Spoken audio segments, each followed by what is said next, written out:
Muy buenos días, queridos televidentes. Bienvenidos a una nueva emisión más de nuestro programa El Rincón de la Voz. Hola, Daniela. Hola, Ana, ¿cómo estás? Bien, gracias. ¿Y tú? Pues muy emocionada porque imagínate, hoy vamos a estar tratando una temática de suma importancia. Sí, ¿cuál sería esa temática? Preparación y pronunciación del discurso. Pues sí, es una temática muy importante en estos días. Sí, porque vemos que incluso profesionales sienten miedo al pararse a un público. Entonces, para eso hoy vamos a tener dos invitados especiales. Claro, bueno, démosle un fuerte aplauso a nuestros dos invitados. Buenos días, Buenos muchas días. gracias por la invitación. Bueno, de todas maneras, muchas gracias por esa majestuosa invitación. Bueno, el gusto es nuestro de que ustedes estén aquí el día de hoy. Pues los hemos invitado porque nuestros televidentes nos han pedido mucho acerca de este tema, que quieren que alguien experto desde su experiencia pues nos hable acerca de este tema. Entonces, bueno, hemos investigado que el cine desde su inicio, pues al principio fue mudo, luego pasó a ser ya sonoro, pero vemos que en ese momento, en ese paso, pues muchas actrices y actores fueron desapareciendo pues porque su voz no era del agrado de los televidentes, del público. Entonces queremos que usted, señor Eric, pues nos hable de toda su experiencia, todo lo que usted conoce, sus conocimientos acerca de este tema. Muchas gracias. Primero que todo quiero enviar un saludo a todos los televidentes y a todas las personas que nos están escuchando desde cualquier parte del país. El tema de la voz siempre ha sido algo muy importante, especialmente en esos tiempos, porque principalmente, como tú dijiste, Ana, no se trabajaba con la voz, era mudo todo. Entonces, en Hollywood, al experimentar esto, un cambio tan trascendental como es incursionar en la voz, estas personas que no necesariamente eran americanas, sino quizás australianas, holandesas o de cualquier otra parte del mundo, pues no tenían como ese carácter vocal para poder darle vida a ciertos personajes. Por ejemplo, quizás un hombre no tenía la voz para ser un galán, o una mujer no tenía una voz tan delicada para tener un papel protagónico. Pero eso no es lo más importante. Lo más importante no era solamente el aspecto visual, sino el aspecto auditivo. Claro, ese era un aspecto muy importante en ese tiempo. Exacto. La imagen auditiva tiene dos componentes importantes, y ellos son lo que dice la persona y cómo lo dice, porque en sí la voz puede ser un factor de mucha importancia para el orador, o puede convertirse también en su mayor enemigo, ¿no? Claro. Ya que si no sabe controlar o cómo emitir sus palabras, pues esto puede jugar a favor o en contra. En contra de esa persona. Entonces, hay muchas cosas que se pueden corregir de la voz. Por ejemplo, la dicción, son cosas que se pueden corregir, pero hay otras cosas que son importantes que no se pueden corregir, quizás como con un computador o borrar y escribir de nuevo. Y para eso existen personas especializadas para ayudarnos a nosotros a mejorar nuestra dicción, quizás cómo respirar mejor, quizás tensionar mejor los labios, tensionar más nuestro diafragma al momento de respirar, para que nuestra voz fluya de la manera en que nosotros queramos que se proyecte. Claro. Ahora vamos a hablar un poquito acerca de las clases de voces que existen, y esto es algo muy importante para los televidentes y también para nosotros en nuestro diario vivir. El primer tipo de voz del que voy a hablar la mañana de hoy es la voz débil o inaudible. Esta suele verse más reflejada en las mujeres, y existen algunos síntomas para poder detectarla. La primera son la falta de autoconfianza en uno mismo. Todos hemos sufrido de autoconfianza alguna vez, ¿cierto? Sí. La otra causa es cuando uno es introvertido, es decir, que no nos da pena quizás hablar en público o entablar una conversación. Yo era así al principio, no me hallaba, quizás esto fuera algo difícil para mí, pero gracias a todas estas técnicas y a este estudio he podido mejorar mi expresión al momento de pronunciar o elaborar un discurso. Entonces, aquí les voy a dar unos tips que son importantes al momento de nosotros hablar. Son 5. El primero es que nosotros tenemos que apropiarnos de lo que vamos a hablar, ¿cierto? No podemos hablar de algo de lo que nosotros no estamos apropiados, de lo que no sabemos. Segundo, tener claro el objetivo de lo que nosotros queremos perseguir al momento de emitir un discurso. Tercero, preparar a fondo lo que se quiere decir. Tenemos que tener un conocimiento amplio para que nuestras palabras puedan fluir de una mejor manera y para que nuestro público pueda captar el mensaje. ¿Sí? El siguiente es estudiar las características, las necesidades y los deseos de la audiencia, ¿cierto? Podemos estar hablándoles a empresarios, a personas del campo educativo, a ingenieros, a estudiantes, a personas de la calle. Entonces tenemos que estudiar esas necesidades para saber qué tipo de voz vamos a utilizar. Sí, claro, esto es un tema muy amplio, pues a todos nos incumbe pues este tema. Vemos que también existen voces nasales, son esas voces que los fonemas pues resuenan por nuestra cavidad nasal. ¿Y qué pasa? Pues esto nos hace que nuestra voz suene extraña. Entonces, si nosotros queremos saber si tenemos una voz nasal, pues lo que tenemos que hacer es colocarnos estos dos dedos en la nariz, recitar el abecedario. Si aparte de la M, la ñ y la N, pues vibran otros fonemas, es porque tenemos una voz nasal. Otra cosa pues sería esa velocidad, esa extrema velocidad pues al hablar. ¿Qué pasa? Esto generalmente pasa que muchas personas dicen, no, es que mi mente va mucho más rápido que cuando estoy hablando. Así es. Entonces, ¿qué pasa? Que no piensan muy bien y hablan tan rápido que no se les entiende nada. Fíjate que ya que tú mencionas eso, se me olvidó hablar de un tipo de voz que también es muy importante y es la voz ronca, que a veces tendemos a confundirla con nuestra tonalidad de voz o solamente cuando estamos enfermos. Entonces esas son dos características muy importantes, televidentes. La voz ronca, la primera causa de la voz ronca es que podemos tener alguna infección en nuestra faringe, lo que puede ocasionar que las cuerdas vocales pues se alteren, ocasionando que nuestra voz pues se emita de una forma más gruesa. Entonces para esto existen diferentes tratamientos, jengibres, medicamentos que pueden aliviar nuestra voz y que esta pueda volver a su tono normal. La otra causa de por qué se da la voz ronca es la tensión nerviosa que puede existir en nuestras cuerdas vocales. Esto puede ocasionar que nosotros estemos hablando de forma ronca, quizás durante todo el transcurso de nuestra vida si no recurrimos a tratamiento. Claro. Vemos que esta parte de la voz es muy importante para una de las profesiones como serían los profesores. Los profesores están expuestos casi todo su tiempo, están hablando y son los principales que deben cuidar su voz. Entonces, para ellos es muy importante estas recomendaciones. Sí, porque incluso escuché que les daba cáncer de garganta. Claro, si no cuidan a tiempo su voz, pues puede llegar hasta este extremo, esta enfermedad que, pues, cuando escuchamos este nombre, pues nos asustamos tanto. Exactamente. Y el alma de una persona es la voz, porque una persona sin voz, ¿cómo va de pronto a llegar a dirigirse a un público o a interactuar con las personas? Entonces, No, y en este tema, pues es importantísima la voz.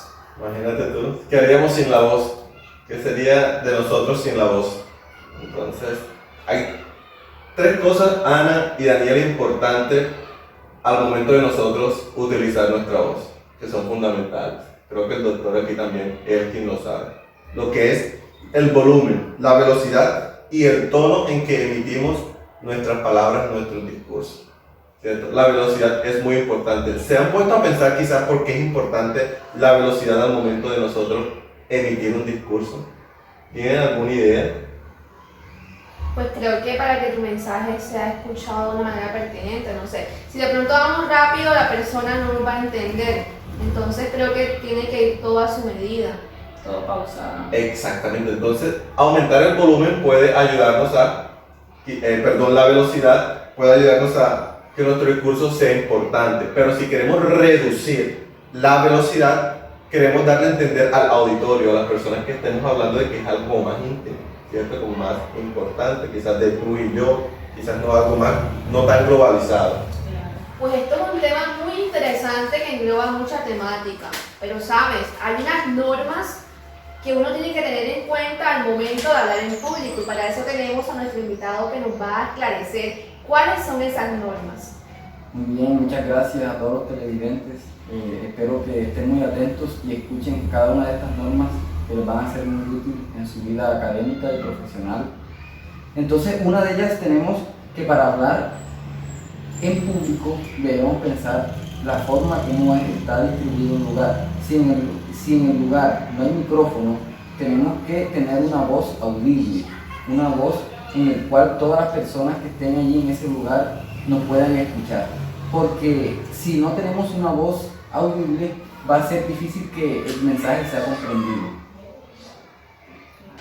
Claro, sabes, si de pronto el lugar no llega a llenarse, tenemos la excusa de pedirle al público que se pase para las sillas delanteras, para que así tengamos mayor contacto visual, ellos puedan hacernos las preguntas de una manera más suelta y no con tanta imposibilidad de pronto que da, de que de pronto estemos allá atrás y no podamos hablar y que todos no nos escuchen.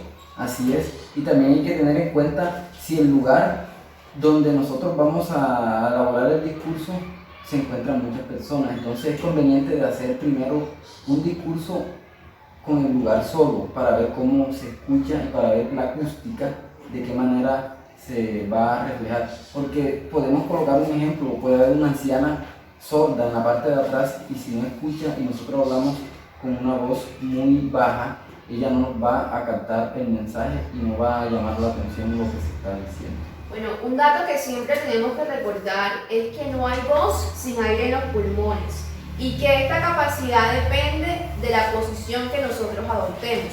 Es por eso que la caja torácica actúa como una caja de resonancia.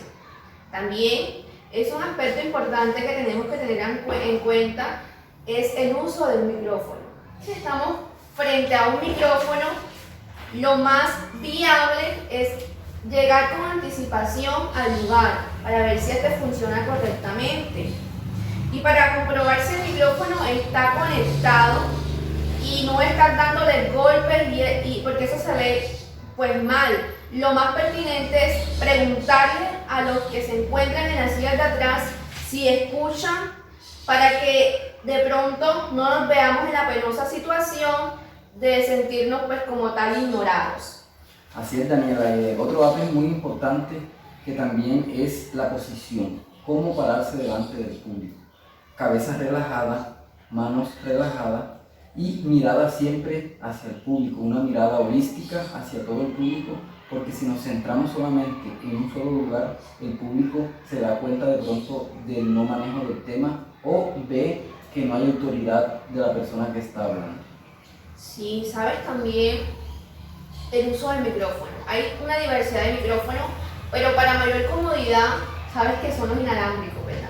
Porque con los de cable tú estás mirando si de pronto no te tropiezas con algo que está por allí o algo que está por acá. Entonces, pues la mayoría de los que expresan su discurso quieren un micrófono inalámbrico. Así es. Y sabes algo, Daniela, utilizar el micrófono y hablar al público no es nada fácil. De pronto, nosotros podemos hablar a un público sin micrófono y nos sentimos relajados, pero ya cuando vamos a coger el micrófono ya la cosa cambia porque tú sientes que tienes un objeto extraño que de pronto te da temor y te frustras y puede causar de que no manejes bien la temática, los nervios te alteren. Entonces es algo porque a mí también me ha pasado, aunque yo tengo una gran trayectoria en esto, me ha pasado que a veces el manejo del micrófono es difícil. Sí, sabes que si se utiliza un micrófono fijo, tenemos que hablar en la dirección en que lo estamos utilizando y no soplar sobre él, porque eso se ve un poquito incómodo, ¿no? Otro aspecto importante dentro de la preparación de la voz es leer. Y te comparto una frase: el que lee bien salva erratas.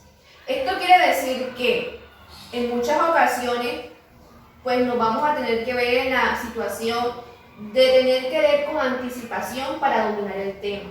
Porque si nos colocamos frente a un auditorio, de pronto desconociendo la temática y solamente a improvisar, Eso es de mal gusto para el auditorio porque estamos irrespetando, de pronto algunos son pagos y van allá a recibir información que les va a ser propicia para su desarrollo. Entonces tenemos que tener un mayor dominio de la temática.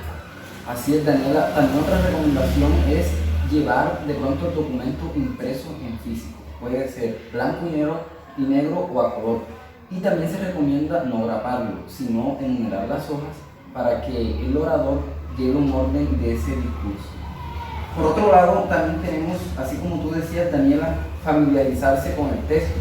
Es decir, de pronto en el texto podemos encontrar siglas, tenemos que dar la explicación de esas siglas porque de pronto en el público hay personas que no saben qué significa.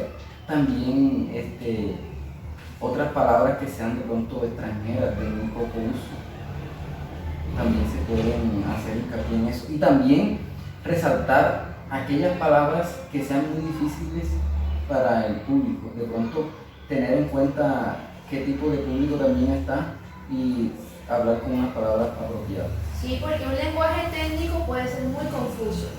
De pronto tú manejas un lenguaje culto y la otra población de pronto es un poquito más pueblerina, por decirlo así. Entonces va a haber como que una mala interpretación o ambigüedad, por decirlo así. Y también hay que tener en cuenta que en los discursos a veces hay fracciones o partes de lectura, entonces a esa lectura hay que darle vida, hacer las pausas correspondientes para que el público se dé cuenta de la importancia del discurso, de lo que se está leyendo, hacer esas pausas activas para que el público siempre esté captando la atención y pendiente al mensaje que se quiere recitar. Sí, en este punto es como ensayar, ¿verdad? Sí. Ensayar en voz alta y mirar en qué momento queremos como que lograr ese impacto. Así es. Sí. Importante, esas pausas se pueden aprovechar para mirar la audiencia. Cuando hacemos esas pausas en el discurso, podemos mirar la audiencia y mirar el rostro de una vista circular, panorámica, holística, así como les había dicho, para que esas personas se sientan conectadas con el orador y también viceversa. Bueno, ¿y qué tienes que decirme eso acerca de la lectura? Bueno, la lectura, o sea, ¿qué te digo acerca de la lectura? Hay que hacer lectura previa antes de enfrentarse a dar el discurso, porque si no hay lectura previa, tú de pronto puedes improvisar o hay palabras que no las puedes pronunciar bien y ya tú sabes cómo se puede pronunciar y no quedar de pronto en una equivocación. Sí, mira, un dato que escuché es que cuando de pronto estamos leyendo algo hay que hacer expresión de lo que el texto está diciendo. De pronto si el texto tiene una función emotiva y quiere llegar a la audiencia, colocar un poquito melancólico, entonces tenemos que usar el tono adecuado para producir esa emoción frente a nuestro auditorio. Pero bueno, hay también otro aspecto que juega un papel trascendental y único dentro de toda esta pronunciación del discurso, y es la comunicación no verbal. Así es. Ese sería otro aspecto. Ya pasamos del aspecto oral a lo que viene siendo la comunicación no verbal. Exactamente. Entonces, ¿qué pasa? Es muy importante. Hoy en día ya tenemos mucha tecnología, ¿cierto? Muchas veces preferimos mejor llamar a otra persona. Pero ¿qué pasa? Estamos hablando con la otra persona por teléfono, pero la otra persona no nos está viendo, ni nosotros la estamos viendo. Entonces, ¿qué pasa? En una negociación nosotros debemos quizás tener interacción con la otra persona para ver si esa persona nos está prestando atención, para ver si está pendiente a lo que nosotros estamos hablando.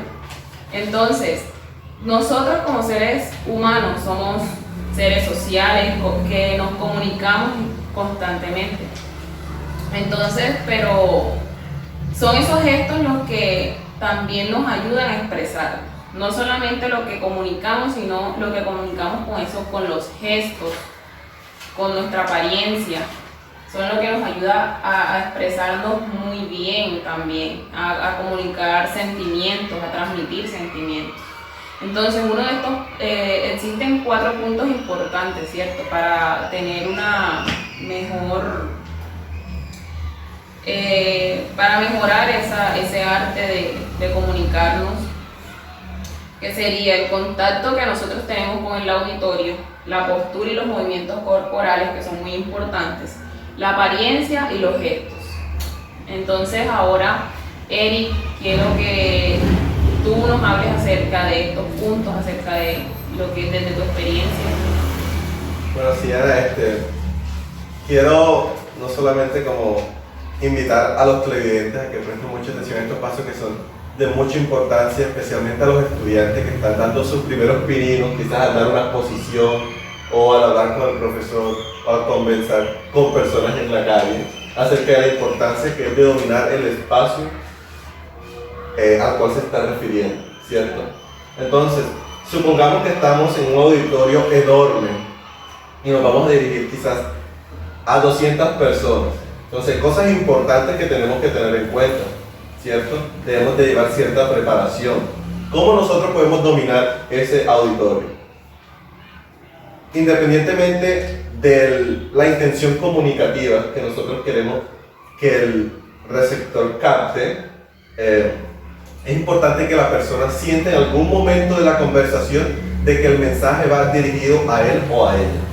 Es importante que se sienta esa intimidad, aunque se esté hablando de forma generalizada con un auditorio, ¿cierto? Otra cosa importante es que nosotros nos apropiemos de ese auditorio, ¿cierto? Como decía una frase célebre, me voy de aquí porque los de allá también los de la otra fila también han pagado. Entonces, es como hacer sentir al público cómodo. Si estamos quizás en una tarima alta, sabemos que eso es señal de superioridad, pero no queremos hacer sentir al auditorio quizás que nosotros somos superiores. Para eso tenemos quizás gestos de amabilidad con ellos, nuestro tono de voz amable, y todas esas cosas ayudan y contribuyen a que el auditorio sea un lugar más ameno para conversar el uno con el otro. Y sobre todo el contacto visual. El contacto visual es muy importante, no solo hacer sentir a los oyentes de que estamos dirigiéndonos a ellos, sino el contacto visual para que la conversación sea más personalizada. Claro. ¿Y qué nos podrías decir acerca de la postura y los movimientos corporales que debemos tener en cuenta al momento de...? Fíjate que eso es algo también muy importante, ¿cierto? La manera quizás en que nos sentamos, en que movemos las manos. Quizás nunca jamás debemos ponernos detrás de una mesa si estamos de pie. O quizás ni quedarnos erguidos, ahí nada de eso. Tenemos que mostrar fluidez en el espacio. Nunca recostarnos quizás a la pared, ¿cierto? O a otra persona, ocultar nuestras manos, nada de eso. Tenemos que jugar con nuestro cuerpo para que las personas capten que nosotros estamos apropiados del tema. Y por ningún motivo leer, porque quizás vamos a hacer que las personas sientan el conversatorio algo aburrido, no interesante, que no hubo preparación. Entonces, al contrario, ¿no? Tenemos que hacer sentir al auditorio que nos preparamos para ellos. Claro. Y vemos que esto muchas veces ocurrió cuando estábamos quizás en el colegio, que nos tocaba exponer, y nos poníamos nerviosos, nos recostábamos en la pared y nos decían, va a tumbar el tablero y así. Pues esto muchas veces nos pasó, creo que a todos nos ocurrió. Bueno, entonces, para terminar, les voy a hablar un poco acerca de la apariencia, de cómo es nuestra parte física y nuestro vestir en cuando nos vamos a enfrentar a un público. Bueno, tenemos aquí que hay muchos. Tenemos uno aquí que es de actualidad. Siempre están saliendo nuevas modas, pero nosotros tenemos que siempre indagar de cómo vestirnos y presentarnos a un público. Por ejemplo, tampoco esperar que pasen 3 años para utilizar la moda que ya salió. Por otro lado, tenemos de conjunto. Por ejemplo, no podemos llevar un traje sin corbata. Y si llevamos una corbata, por ejemplo, si la camisa es de rayas, no podemos llevar una corbata que sea de rayas porque eso no va a tener una combinación.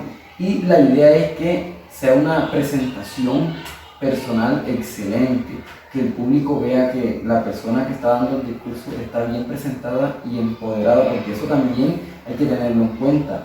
El público es muy visual y la persona que tiene el discurso es una persona que va a estar observada por todo el público. Tenemos otra parte que es la de discreción. Todos tenemos que, aquí les voy a citar un ejemplo de un orador que le preguntaron que había llegado muy elegante, entonces él le dijo, claro que estoy elegante, pero ya no lo estoy. Entonces, él trató de hacer de esa forma a ese destinatario que le dijo que estaba muy elegante y bien presentado en esa presentación. Por otro lado tenemos el de oportunidad. De pronto cuando nosotros somos egresados de una universidad, de una institución, nosotros nos identificamos de acuerdo al logotipo que tiene esa entidad o esa institución. Por ejemplo, si yo voy a dar un discurso de la universidad donde soy egresado, puedo llevar una camiseta o una camisa con el logotipo de esa universidad para tener también identificación y autoridad de lo que yo voy a decir. Y ya me van a identificar que tengo que ver con esa Claro, universidad. que fuiste o eres Sí, parte o soy de... parte de esa universidad. Entonces eso también lo tiene en cuenta aquí en el destinatario, porque el destinatario observa todo y principalmente al orador, de pies a cabeza, porque solamente acá hay una persona y allá pueden haber 100, 200, entonces son 200 percepciones diferentes contra una persona. Así es. 200 percepciones diferentes. Entonces, televidentes, espero que hayan aprendido de mi parte, los dejo aquí con mis compañeros, que pasen muy bien. En otra oportunidad hablaremos también otros temas relacionados con la temática. Así es, muchas gracias. Entonces, Eric, Ana, que por- pases muy bien, Eric, Amigo, bueno, muchas gracias. Bueno, Ana, estés Daniela, que bien. estén muy bien Bueno, y fue un gusto que tenerte. sigan aprovechando la temática. Bueno, Gracias. muchas gracias.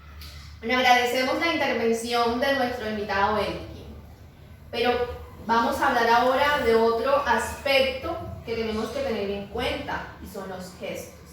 Los gestos como reacción a ciertos estímulos auditivos. Aquí pues entra a jugar lo que son nuestros movimientos del rostro, del cuerpo y cómo nos expresamos frente a los diferentes estados de ánimo, tristeza, felicidad, alegría y todo eso. Los gestos nos complementan, a veces nos contradicen y todo tiene que llevar una secuencia de acuerdo a la intención comunicativa que queremos dar. Aquí es importante esclarecer que hay dos tipos de gestos. Están los gestos que son voluntarios y los gestos involuntarios. Los gestos voluntarios son los que están implícitamente en nuestro discurso. Estos nosotros los preparamos con antelación y queremos que nuestro mensaje lleve tal intención. Los gestos involuntarios son los que salen naturalmente y complementan nuestro discurso. Claro. Si queremos estamos hablando tristemente y de pronto hacemos algún movimiento con nuestras manos y el público lo ve como asertivo, eso capta la atención, ¿verdad? Este tema, sinceramente, me ha parecido muy interesante. Sí, demasiado interesante, pues es un tema de actualidad, un tema que en algún momento todos debemos utilizar. Exactamente.